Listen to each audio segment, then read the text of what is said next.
Hello and welcome back to the DPC South American Lower Division. We have Interitus versus Inverse. I'm aponzeus. With me here is Bowie. Hello. Hello, how are you doing, my friend? I'm doing fine. Another day of absolutely outstanding South American Dota ahead of us. Interitus versus Inverse. Both of these teams looked the middle of the field in the previous season. Can we expect similar things here, or what do you feel? Does either of them have stepped up their game? So, when Inverse actually joined the first DPC, they were definitely bottom of the barrel, and like in division in the second round of the second season of DPC, they actually step up so hard. It was really impressive.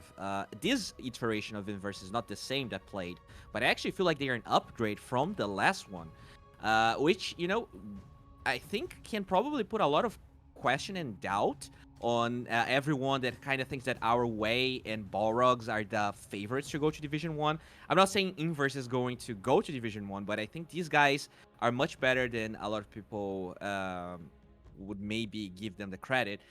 Interitus, they are literally the same iteration. Vampeta here might look like a different name, but he is a min from the last DPC. He just changed his handle, I think. So who has the upper hand here? I would say Inverse has a slight upper hand, but because they are a new team and they have new players, Interitus might have the better teamwork, the better strategies. I think the draft will probably tell us a little bit more. Yeah. I always feel like a team that stayed together, yes, they have the experience of playing together. They have many different drafts that they've played in scrims, in officials. While a new team, they have, I feel like much often, more of a drive to prove with each other. So we'll see how those two things are gonna end up against each other. The first pick Rubik, why was here first pick Rubik from Interitus? Yeah, it's a weird thing. Like when you actually see Mars and Snapfire being banned first, there's not that many supports right now that look amazing. And Weaver is one that often gets picked up, but I think Interitus probably doesn't value that hero as much, and the Rubik is a counter to Weaver at the same time. So maybe this is the you kind of deny the Weaver in a way, and you're still like Rubik is a overall decent hero. So I think that's where they're going. I'm not sure I agree, but it is something that SA teams are doing a lot. So we'll see whether it pays off for them or not. At the end of the day, they are playing Rubik versus Tide, which is it's pretty okay. Yeah. Now, I definitely favor this Hide Hunter Hoodwink lane a lot so far. We're not sure whether the Rubik's going to be a 5 or 4, but it's such a strong lane versus Luna. You just gush into the, into the... Jesus Christ. No, the W. I always forget the name. Yeah, the Bushwhack. And it's just a lot of damage you're going to be able to output. Especially because Luna is a range hero, right? So you don't always go for that Quelling Blade, but someone in that lane would probably have to buy the early Quelling Blade, take all of those Radiant trees out, or else it's way too easy for the Hoodwink to play the lane. Yeah, and also I feel like Hoodwink already, like together with the Tidehunter, they have great team fight as well as great pick-off potential due to the sharpshooter. So a lot of damage coming out here from Inverse. I like the opener a lot. The Luna pick, as you mentioned, might struggle a little bit against the Tidehunter. Why do they still go for that hero? I mean, it's a staple. It's a hero that high grounds really well, farms really well. It's just very balanced right now. The question is how well they are going to be able to ban the counters, which they actually took Terrorblade, Ursa, and Monkey King. I think this is a pretty good selection of heroes. If you actually think about the heroes that are still available, Void kind of strikes to me as a good option. Usually, any gap closing bash hero is amazing versus Luna because she can't really stand her way. But there's, a lot of other really good left, like Drow Ranger. We'll see what Inverse is going to go for. But, Luna is just solid, and if your carry really trusts it, you're gonna give it first phase, or else it's gonna get banned. It's just how drafts work. There's so many bans right now that it's really hard to less pick something that you're comfortable with, and it's good at the same time.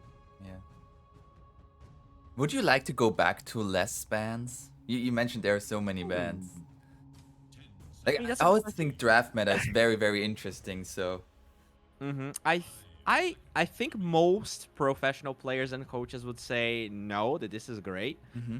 I personally am, a Huskar player. I'm a dirty little cheese pick kind of guy. So I kind of liked when we had 5, 6 bans instead of 7, but to each its own. I think The cheats players overall, are, god damn it.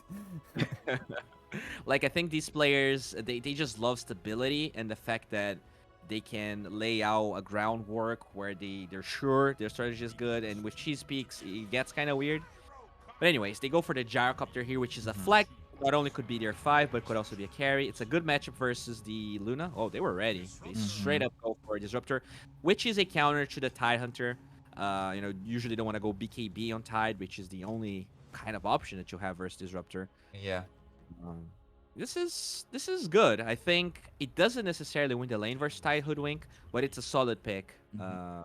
I like what Interitus is doing so far. Yeah, I also think the Disruptor versus Hoodwink. Hoodwink not really a hero that has too high of a health pool. So the Thunderstrike is gonna prove to be very, very strong. Meanwhile, for Inverse, how would a Gyrocopter fare against the Centaur if it is indeed core? Oh, oh. Okay, so So this could be not Tide Tide 5. Hunter. I mean, Hopefully. it could be Tide 5. It could be Tide Mid, I guess, Oh. but probably gonna be Tide 5. I Yeah. think. And the Beastmaster is gonna be off lane. Uh, that's interesting. I guess with this disruptor being picked, they feel like the Tide's gonna be hard countered. This is a good swap, I think. The Mm-hmm. Beastmaster just lanes so well versus anything really, and I don't think the disruptor is gonna be strong enough against that. There is some I guess unsynergy because the axes, if they go for that build, don't really work with Hoodwink Yeah. at the same time. Because usually the boars can get killed very easily by the disruptor. As you said, it's a nuke that does a lot of damage. I'm really curious to see what is the build RZT goes for here. Mm-hmm. And now it's time to ban the mid heroes. They're taking a lot. No Storm, no Quap, no Invoker. I think Void Spirit is looking really good for Interitus. I think the fact that he's mobile and has the cast points lower than the Primal Roar just allow him to jump the Beastmaster and kind of mess with him. Mm-hmm. But they go And Kunkka. instead, they're gonna go for Conquer. I I feel like right now in Interitus, they have like a very, very tanky lineup once around like minute 15, 20 hits. Like with the Conquer run buff, how do you kill a Luna, Centaur, and the Conquer? Yeah, for sure. Their cores are super tanky. The Luna's gonna be farmed. We'll probably have BKB. But at the same time, even though they're tanky, I think they might run into damage Mm-hmm. issues Yeah. because you have this Beastmaster giving a lot of vision. You have Hoodwink giving a lot of vision. It's not gonna be that easy for the center to initiate, and without that control, I don't think Kunkka will do that much because you have this Void Spirit that doesn't care about X. Gyro will go for an early BKB, and so the only core that you can really control is Beastmaster. So it really depends on how the lanes go at the end of the day, because I think both sides could run into damage problems. But in all of the other aspects, I think they're quite even. Luna and Gyro, they can roche relatively well, they can high ground relatively well, they farm relatively well. So it's kind of similar in that regard, the carry matchup. And the Gyro probably goes late game a little bit better than the Luna, but it's super close. So both teams with very solid drafts, I would say. Yeah. I I feel like both teams have a lineup that if they win a fight, they will very easily get follow-up kills. Like on Interitus you have the Disruptor, on Inverse you mentioned Division with the Hawk, Void Spirit can follow very quickly, Hoodwink Bushwhack has quite a large range. So both sides, if they win a fight, they will get most likely extra kills. So it really comes down to who can win that fight. True. And that's one thing that's very interesting with that Kunkka pick. Obviously Kunkka is a solid hero right now. That's not the only reason they picked it, but Kunkka is oftentimes a counter to Disruptor because when someone on your team gets a glimpse, you can actually axe them back. And maybe they were afraid of giving that away. So, that's just a small interaction that sometimes you see being used.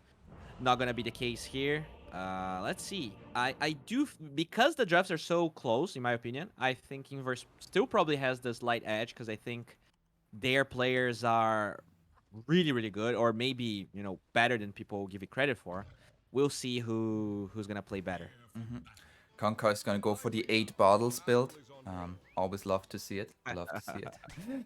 As we are Man. heading here into game number 1, Interitus on the Radiant side versus Inverse on the Dire in the South American lower division DPC. Every series matters. You want to make that run for the upper division, right? You're already spotting out some smokes here. And take some tower shots in return. So he did go for the level 1 boar, RZT. So very interesting to see how that lane's gonna go. The boar doesn't really have any magic resistance, so that disruptor is gonna do so much damage to him. I always wonder how Ice Frog decides which creatures get magic resistance and which don't. Like, why does Lycan Wolves have like 75% magic resistance? Yeah, it's really weird. I guess like because the boars are ranged, they have a slight advantage on Yeah, the I mean on they would be the melee even wolves. better if they have, but it's just like, why do the wolves have it and the boars don't? I mean, wolves they don't need armor, right? Because they have magic wolves need resistance. no armor. True.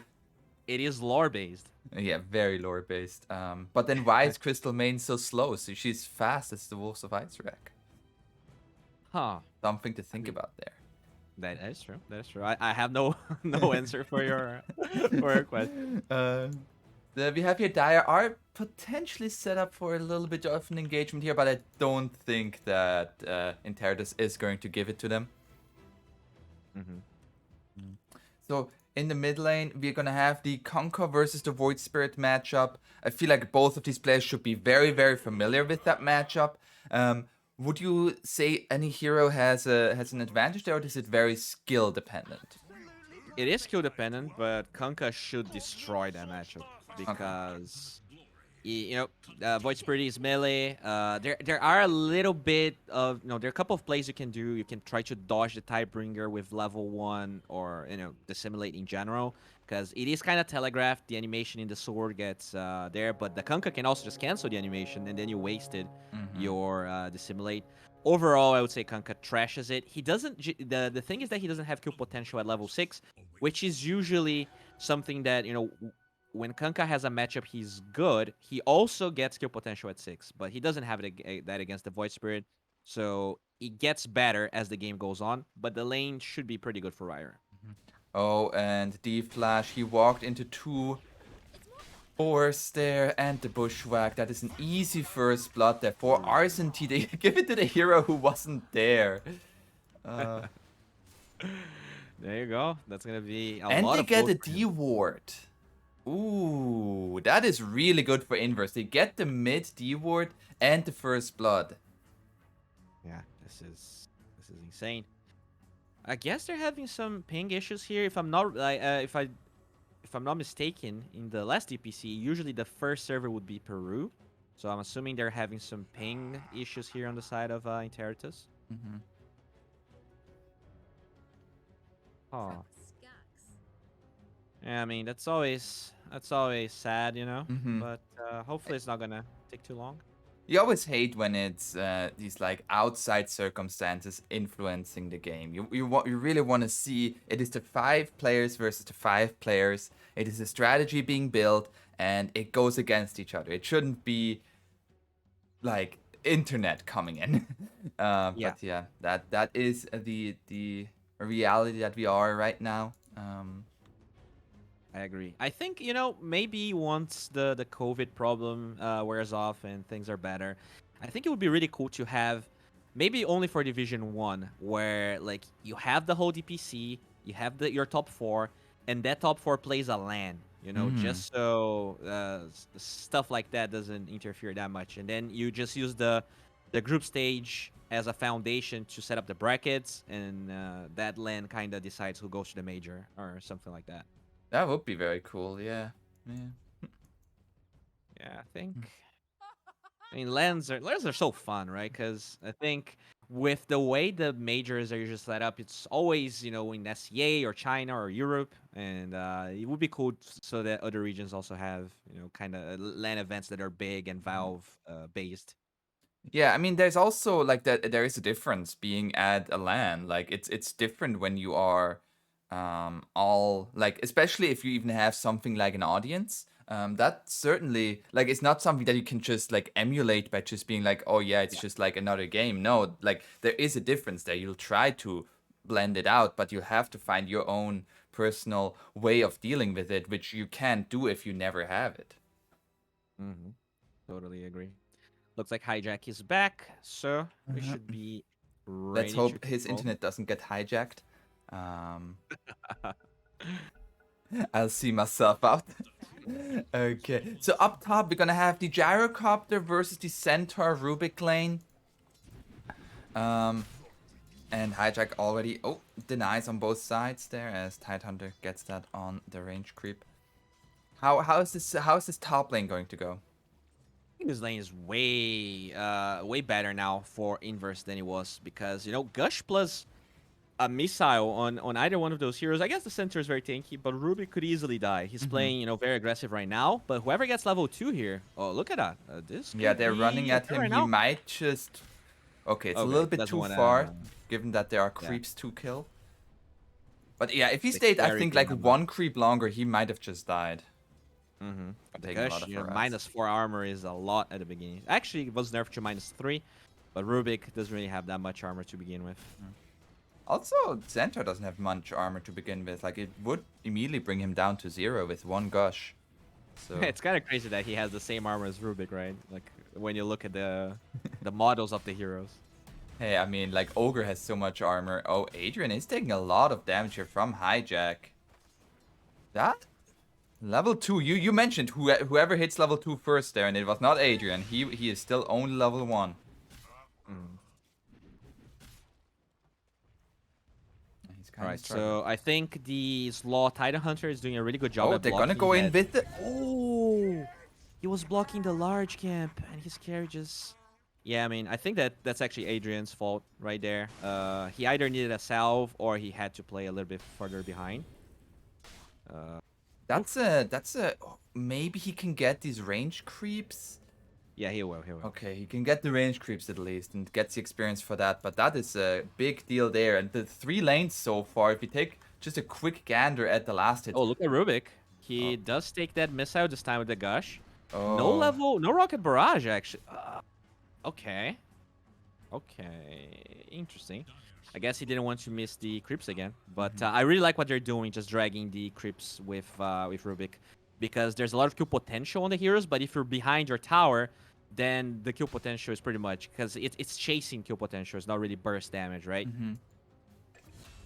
As at the same time, down bottom, they get the kill onto the Beastmaster. Nicely played there for the Luna together with the Disruptor. And you said they picked the Beastmaster knowing it would be a Luna Disruptor. It should be a little bit better, but he still died to that combo. Yeah. So now for this bottom lane, the Beastmaster is getting his last hits, but also the Luna is having a very, very good time despite being first phased. Is that something you're worried about here for a little bit for Inverse? I mean, I think that's fine as long as the Gyro is also farming equally, which right now he's not that far behind, but he did die. Yeah. So he definitely needs to step back his game, and ideally if they can get a couple of stacks for the Gyro, he's gonna be in a good position. We'll see how the rest of the laning stage goes though, because I mean the way that the Rubik here, Amin, is playing right now, he's playing so boldly, and the Tidehunter doesn't really punish that much. He just runs around the Rubik, but doesn't have a lot of kill potential by himself. Yeah, it's certainly a little bit of the weakness of a position 5 Tide. It is just waddling around, gushing people. Yeah. That He plays really that well is with it. another carry, but by himself, he's kind of a blob. Yeah. Meanwhile, in the mid lane, it is currently very, very even. 21 and 22. In terms of last hit, did any of them really spend a lot of regen? No. Both just having the bottle with the water rune. The more levels there are, the easier it is for Conquer, however, as you mentioned, with that Tidebringer to just continuously hit onto the Void Spirit. Yeah, I still feel like the matchup should be a little bit better for Ryder, Obviously, he gets better, but I think, yeah, there you go. He is doing a lot of damage now. but it's really nicely done by Migi. Usually I see Void Spirits having way more trouble when playing against that hero. Now up top, they're going on to the Rubik once again. Hijack looking for the stun to save the Rubik for a little while. Pimpolino gets his lift up there, but the flag cannon cancels the salve, but he will survive. They're now looking to turn this around onto Hijack, but Hijack has a ring of health and level 2 double edge. He is scary. Super close engagement there. I think they canceled the attack once on the Tidehunter. I think he wanted to give the kill to the Gyrocopter, but at the end of the day, they lose the Rubik kill. That's a little unfortunate. And they get a courier. That's nice. Mid tower here taking some decent damage. I really like how Ryer's just tanking. He knows that the Void Spirit is low on resources, so he can do this. He's gonna get the glyph off. Oh, this is so good. This is gonna buy a lot of time. This is at least down to like 60% or so. That's gonna be a lot of damage. And now even gets a 6-minute rune for it. And it is going to be bottom an arcane rune. I mean, I wonder if he even like just bolts the next creep wave just so he can tank more hits. Yeah. The Rubik's not here with him. All right, so he's gonna. Yeah, looks like he's gonna give that up. Still very nicely done. Down to less than half HP. At least Hoodwink came in to steal away their arcane rune, so that is nice for him. And they bring the Tidehunter here as well. But you're ganking a Kunkka, and if I've learned anything from attacker streams, that is not going out very well. Ganking the Rubik, however, that is much easier. Now looking to go on to Ryur himself. He is gonna bring out a Torrent, the boat to come out. Gets a run buff for himself, and he is actually walking a little bit back and forth. Now the Bushwhack onto the high ground. He got a triple kill. Wow. I mean, that's what I was talking about. Like, I think at the end of the day, even though the Kunkka pressured a lot, once you get level 6, like the Kunkka just doesn't really control. It's kind of like Puck. Yeah. You know, the Kunkka can win the matchup, but once this hero starts going, he just dances on the Kunkka, and he cannot do that much. And it Really nicely done. It was very nice rotation there from Inverse, bringing both supports, which were desperately needed to get that kill. The Gyrocopter, meanwhile, also got his level 6, now farms his jungle. It's going to be seen by a ward, however. So maybe Radiant is going to do something about that. Really good warding, but I think the biggest problem for Ryer is that because he had to use the bolt defensively there, he can't really go after. They usually would be able to maybe smoke onto this Gyrocopter, but he has to just farm the stack. Maybe now he can go for it if he gets a lucky rune, but there's already a battle here. Flash is already getting gone on here by Migi, and one more Acorn shot is going to be enough. Now Rayer. There is a sharpshooter already available for the Hoodwink. But that is a lot of burst damage. That's going to be the X mark. And with the Stampede, they find the kill up top onto the Tidehunter.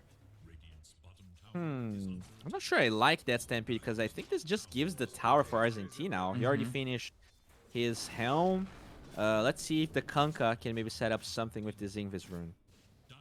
Yeah, they're bringing in the Disruptor. Do they have the damage to bring down the Brewmaster? Yeah, that should be a dead. There's going to be a Roar coming out. He's trying to at least take down the Disruptor himself. Sharpshooter misses. And RZT gonna go down. D-Flash. Gonna survive a little while longer. Huddles into the trees and will be safe there. If that Sharpshooter connects, that's a kill onto the Disruptor, but you know, it's hard. You gotta shoot. Shoot he was very far away, so he didn't have that much leeway with how it's way easier to react. And overall, coming out of this laning phase now, as it is breaking down, in terms of net worth, it is certainly Radiant coming out ahead. As, they're gonna go onto the Beastmaster straight again. He just TP'd here. Nice Bushwhack coming out from Monty, but it is not going to be enough. RZT gonna go down. Migi, however, makes it a trade for the Disruptor, looking for the Rubik as well. Rubik gonna go down. Double kill once again for the Void Spirit. Migi making a lot of stuff happen for his team. I agree. I think he's definitely carrying right now. I think his laning stage was really good, but being 5-0-1 against Kanka, he's definitely carrying a lot of weight right now. Let's see if they can defend this mid tower. Hijack taking some damage. Yeah, there's gonna be the Stampede forced. It's gonna Okay. be an X mark onto the gyrocopter, but just X mark him back. I like what they were doing here on the side of Interitus because ideally you force a glyph, and once the catapult wave comes at 10 minutes, you can just take the tower. The problem is with no stampede, Inverse could do the same thing and try to force this. I really look at the rotation. They don't smoke for it though. They do have one ward and no vision. They are being seen under this ward here immediately. Rayer and D-Flash are gonna back off and gonna give up this bottom tower. And it's actually surprising Centaur was able to get the tower before this Beastmaster. Yeah. I mean, Beastmaster did die twice in a row, right? So it's really hard for... Oh, they're gonna go for Migi. And with the Static Storm there, he dodges to dissimulate. No, the boat not properly timed. Huh. That's... Maybe some ping issues there. Yeah, those things cannot be happening as... I don't know if they get the kill on the Void Spirit, even if that boat connects, but they certainly would have a chance. True. Don't want to be missing your skill shots, you know. It's a self-esteem sort of thing. If you start missing, have to trust yourself. Yep. Okay, the X is gonna bring the Kanka back. This is really good. They take the bottom tower as inverse, and now they group up. If they can just force this tower, knowing that Stampede is down, it would be really good. That said, they only have 8 seconds, and there's a lot of incentive here for Interitus to defend because of it. There is still the threat of the Ravage to come out from this Tidehunter. So, yeah, to use that spell. See another X mark onto the Void Spirit. They actually get the stun into the Hoof Stomp follow-up, but the Dissimulate gonna be there, and Astro stepping away. Stampede used once again, but it might have just been trying to save the Luna, but not even that was successful there. And now Aether Remnant does not connect into Rayur. So I didn't really check if RZT was smoked. I'm going to assume he wasn't because they had a ward there, a Radiant ward. Luna shouldn't be dying if she's farming that area. So that's very sad for Interitus because I think to this point they were doing a really good job at forcing rotations, but just give time for FCR to keep farming. And this was another, I feel like that was now the third Stampede where I felt like there was more just for disengage. And they didn't really get much out of that. And it allows for Dire now to split up. They farming on pretty much every core except for Migi, who's just catching some more resources at bay. He's pretty close to finishing that U-Scepter. That's such a good item versus the Kanka, versus even the Centaur, right? Being able to use the U-Scepter when he stampedes. And there's the smoke. Looking for the triangle, I would assume. They still have that Ravage. Uh-oh, FCR, you have to get out of here. They know. Oh, that's gonna be Astral Step, double Astral Step into the Aether Remnant, into the Bushwhack, an easy kill onto the Luna again. At the same time, Disruptor gets walked down by the Beastmaster. They block the Ancient Camp. Yeah, I think the control of the triangle here not being really properly done by Interitus. You need at least 2 sentries here. They only have one to unblock the Ancients, but they need another one. Like, you're playing Beastmaster. You need to have certainty that your Luna is not being stared at as she farms that triangle, because you're not that safe if there's a Beastmaster in the game.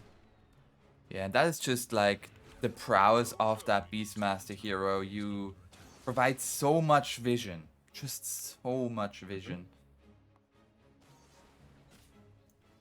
Yeah, look at FCR just drawing a lot. That's the very aggressive drawings. They're never a good sign. Yeah, that's like, oh no. That's when the team is like, oh. Calm down. Just we're gonna ward for you. Keep farming, please. And we have now an Agnum Scepter finished for the Gyrocopter. First item Agnum Scepter.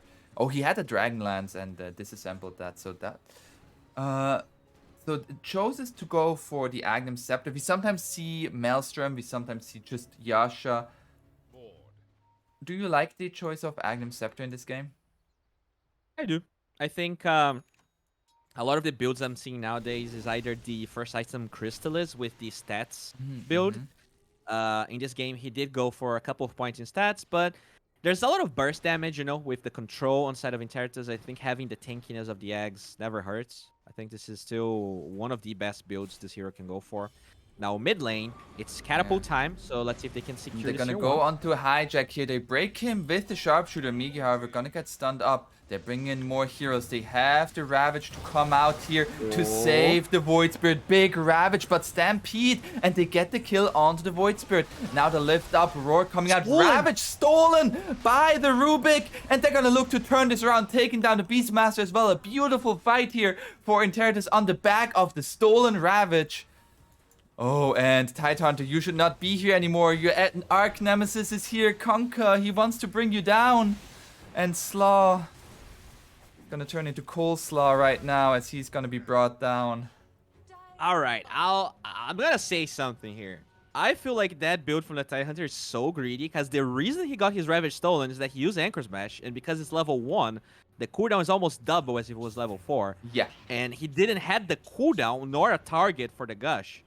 And, you cannot have that Ravage being stolen by a first pick Rubik. Mm-hmm. Oh, that's such... I think his build is a little bit greedy in that sense, or the way he took the fight. If you're really going to go for this build, you have to be very careful with how you use your spells. Migi immediately coming back to that place, visits his grave and says, we want this tower now. They know there's no Stampede up. Oh, that illusion is an baiting a lot of spell. And now the jump in here from Hijack, going onto Adrian into the kinetic field here, and FCR has arrived. Gyrocopter getting low, X marks the spot back, and Adrian gonna go down a second time that they defend this tier 1 tower successfully. And the X marks the spot onto Migi, finds it assimilate, and Astral steps away. But Hijack, he finds the stun into the Lucent Beam, into the Torrent, and another kill.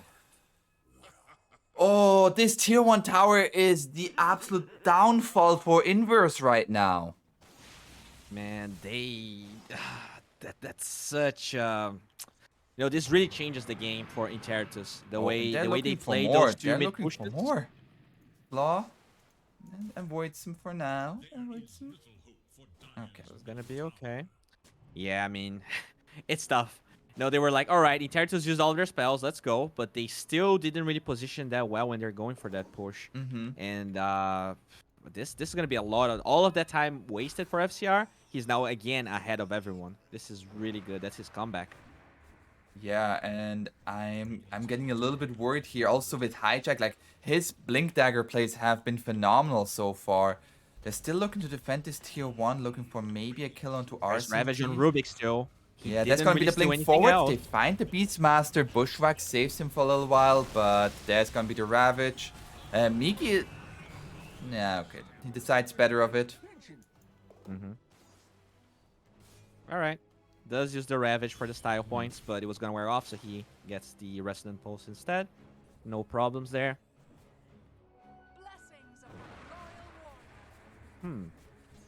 Yeah, I mean, I love Kunkka's build. He... like, Hellblade is oftentimes really good item against Gyrocopter, but there's so many stuns on the side of Inverse that he decides to get this BKB in front line for his team. As long as they can force these 4 versus 5 fights, the Luna will become massive, and eventually FCR can just carry the game. So I think he just buys more time with the BKB. And you mentioned during the draft the damage issues that could come out for the Dire. Actually, I hold that thought as we see here a little bit of a smoke from the supports. But Shadow Amulet from the Disruptor into the Sharpshooter, not gonna be enough. Migi looking for the Rubik, but Rubik stole the Astral Step. Such a good spell for him. Has so much cast range. Yeah, and now the Stampede, they look to turn this around. With the Eclipse, they get the kill. The Ravage not in time. BKB is used by Rayer and FCR. All right, that's a lot of commitment, though. Yeah, but they find Beastmaster as well. A 3rd kill. Okay, yeah, he's dead. There's no way. Yeah. Is this Roche for Interitus? Because they do have, double BKB. They have the center to tank. All right, they will Roche. They say yes, it is Roche for us. All right. Rubik is not allowed to leave. He gets X marked. This is so good. This is one of the best things about Kanka. Yeah. It's so good to do that. And even Yeah, they refills the scan. bottle. Mhm, Beautiful. mhm. Took one charge for himself. There might be a chance for inverse. This is really slow, but yeah, I guess they don't have any smokes. They also They give don't up have one, yeah. Beastmaster up for the vision. And so that's going to be an Aegis into the hands of the Luna. And yeah, as I mentioned before this fight started, Dire kind of struggling with the damage now. Like, they are able to finish off Disruptor and Rubik if they get on top of them. But I feel like the other three heroes are just a very, very tanky bunch. Mm-hmm. I agree. We did discuss that in the draft, but I also feel like they didn't really play their fights as well as they played their lanes. I think their lanes were very impressive, Yeah. especially mid with Migi, but they were super sloppy, especially the second time going for that mid tier 1 tower. That was really the beginning of their downfall this game. Now this is a tier 2 tower for FCR top. He didn't even have backup there, and they could just go mid if they want to. And there is going to be the smoke looking once again here for the Void Spirit. Void Spirit, it's going to get stunned into the Static Storm. A Bushwhack gonna keep the Centaur in place together with the Kunkka. Yule Scepter, Migi has to dissimulate. Can he get out? It's going to be the question. Glimpse. Oh, the the illusion rune, perfectly timed. And now Stampede still gonna come out here. Migi gonna get stunned up. Oh. It looked really nice. I mean, the illusion rune dodge of the glimpse. Deep Flash was like, ha, he doesn't have to simulate anymore. But then he had the illusion rune. Still got he caught, forced though. by himself the Stampede and the Static Storm, so that was some time that was bought. There's still 3 minutes here in the Aegis, but ideally, if you can at least defend one tier 2 tower away from the Luna, it would be really good. Let's see if they can do that. Oh, glimpse. Uh-oh. Tidehunter, he's been found and slowly but surely just gonna get be brought down here.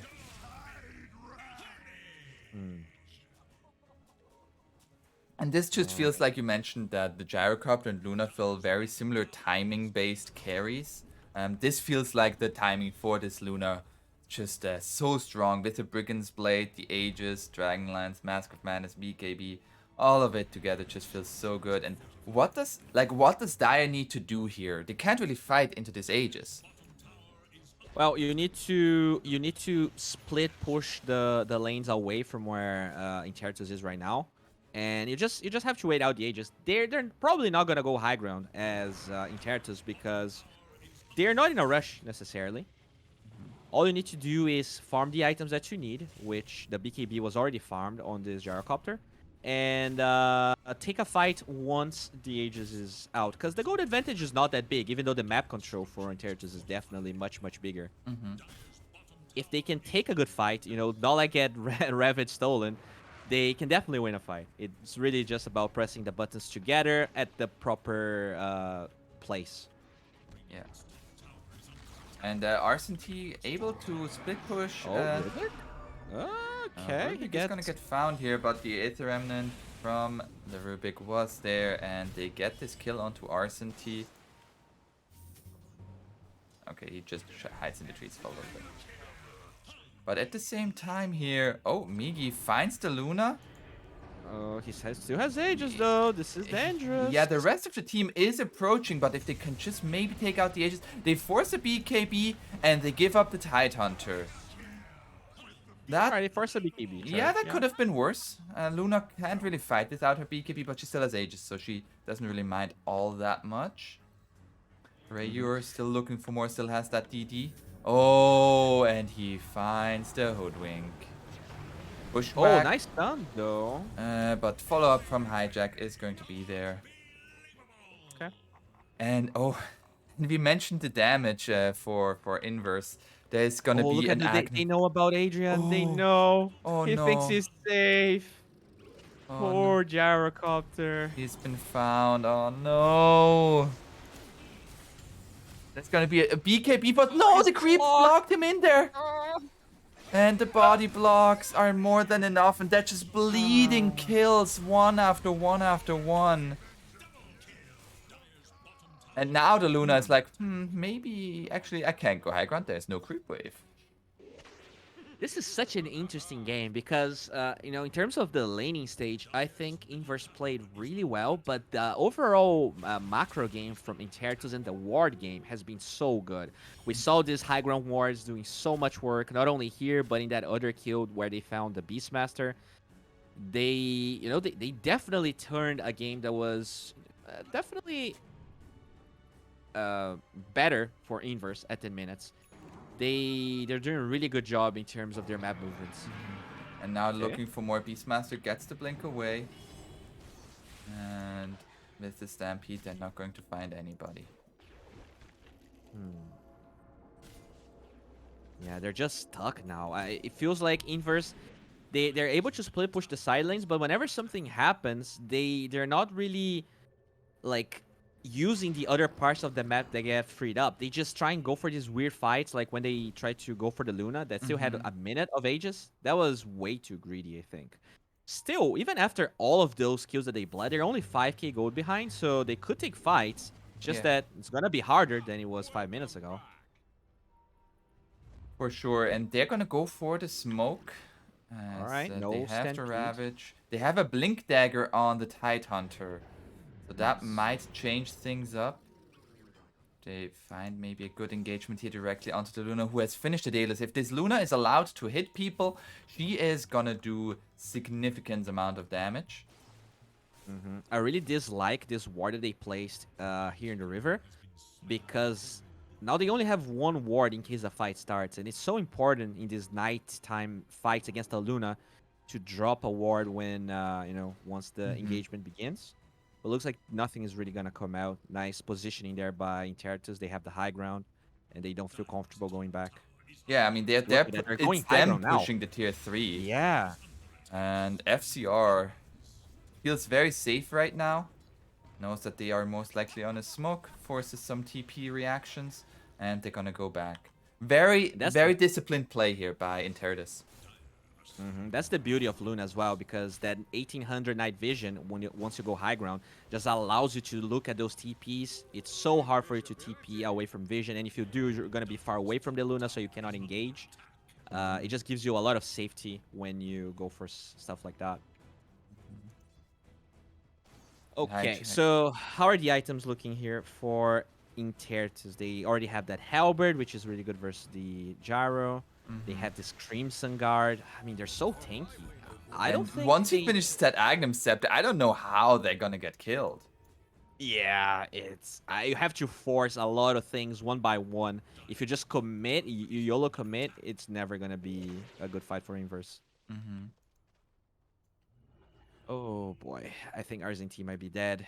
Yeah, he might get scouted out here. Although his Hawk saw the Centaur. He doesn't have a TP, but he's hiding in the trees. Rubik still has his smoke up. Does nothing. Maybe with the courier they're gonna find him. 10 seconds? Nah, it's No, fine. they're all just TPing top. As we have here a little pause. Oh no, this is a very unfortunate timing as they just saw each other. Oh no. Migi sees the Luna here. Luna is actually already in the animation for a Lucent Beam. We have the G call. Migi gonna get Lucent Beam. So much damage, just one Lucent Beam. Oh, Hijack finds the stun here onto Slaw. And Slaw, he doesn't want to use the Ravage in an unfortunate place, but he's just gonna be chipped down. That was so low commitment from the Radiant, and I guess the DD made it much easier with the shard from the Luna.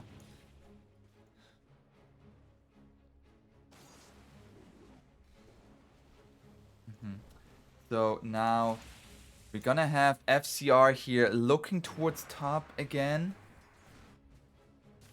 I really like the way they're controlling the map on Interitus, because they can control this big jungle, they're always forcing Inverse back, and since this is so close to Roshan, they will always have the Roshan control advantage. 15 seconds for each spawn. Let's see if Inverse... I mean, I think they have to contest this, or else it's such an easy high ground push for Interitus. Yeah. I feel like Aegis on a lineup that is already so tanky is just so much more value. Because it already takes so much to take that first life. And that's also going to be a shard. Who do you think is going to take that shard? I think the Luna, you know, she has the... Oh, she already has one. Yeah, she already bought hers. Probably... Maybe the Disruptor or the Rubik, I think. Oh, they actually find the Rubik here. That's a good kill for the Dire. No Ravage can be stolen, and they're still in the Roach Pit. Maybe Dire can now fight. I think this is very greedy. Let's see if they can get away with it. Okay, that's gonna be the buyback from the Rubik. But they're gonna be too late. Hijack stops them in their approach. That's gonna be the Aegis gonna be picked up by the Luna. And Migi. They're now gonna go in here with the Ravage. They know there's no BKB anymore on the Luna. Going for the Disruptor. Disruptor has a Glimmer Cape, will still go down. They find the Conquer as well as Adrian delivers the damage. His BKB has run out now. Hijack just trying to get away. Acorn Shot not gonna be good enough. And that's gonna be 3 quick kills for Inverse. Alright. I mean, at the end of the day, it's cool that they got a lot of kills, but the status quo is still the same, I think. Yeah. You have this insanely fat Luna that didn't lose Aegis. The status quo got changed if you look at the Rubik. Wait, what? What did he... What happened? He stole Ravage. Oh. I mean... Yeah, this is... That can't be happening. Like, No. you gotta have your Anchor Smash ready. You gotta shift Q those abilities. One time, we can accept it. 2 times, unacceptable. I feel like it's always, like, against the Rubik. Like, sometimes you just forget that you're playing against the Rubik. But then once it happens, you're like, okay, it shouldn't, like, does not happen again. That's when your team says, hey, that, like, don't let that happen. Don't let that. Like, you're position 5 tied, right? You're not gonna jump into Anchor Smash anyone, so you should save it as the spell that you use as soon as you Ravage, so you don't have it stolen. I mean, there's obviously a lot of cast range on this Rubik, so he can be in a position where he doesn't get Ravage and steals it, but I don't know. It certainly such a speaks good to power his spike, prowess as a Rubik player. They're gonna go for the Disruptor here, and they're going to find him. X marks the spot onto Migi, into the Tidal Wave, and that's gonna be an easy kill for the Radiant now. So they're happy with that trade. Oh, and the question about who took the shard, it was the Conquer. That's where we saw the Tidal Wave coming from. It's pretty good. I like it. Being able to control the team fights a little bit. It's, I guess he will have some mana problems, though, with the way he set up. It actually ends up being a lot of mana spent. Alright, so they're going high ground here. They just need to wait the Disruptor TP. We also have the Agnum Scepter for the Centaur, so the damage reduction's gonna be there. And the Luna doesn't really wait for the Disruptor. She's already onto the high ground. She's like, what they're gonna do to me? I have a 2-minute with Aegis. She has a Satanic. She is so farmed. And the jump in here from Hijack going onto the Tide. They still have the Rubik with that Ravage. Oh, does Daya even know about it? It's gonna be the question. Slot jumping in there. Threatened the Ravage. Oh, God. And Luna threatened him. And yeah, she just killed him. Oh, the Tidal Wave connecting there onto Adrian. And now it is, oh, the jump in here from the Rubik catches him with the Ravage onto the Gyrocopter. That's Adrian gone. And Migi, it is all on him now. Buyback from the Tidehunter. The glimpse gonna be there. Migi, no! Has a Yule Scepter. Lucent Beam a little bit too early. Dissimulate. Not get out. Triple kill for FCR, and it just seems so easy. Yeah, I mean, kudos to Interitus. You have your carry 0 and 2 at 12 minutes, and somehow they were just able to really outplay Inverse in the map, and I think they were just the kings of the mid game here. Obviously, inverse they had they had those two Ravage Stolens, and I think the way they approached the mid tier 1 push was Yeah. not the greatest, Hmm. but kudos to Interitus. They played really well after their early game.